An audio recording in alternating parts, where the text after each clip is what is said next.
Right here, we doing a hot concrete. Sorry, we doing concrete. We just did this whole floor. As you can see, floor is clean. Now we gotta strip this paint.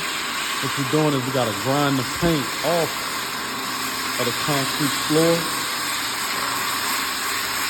This is a major job here. What we got down the shiny stuff you see is stripper. That does is loosen up the paint. The special gel stripper.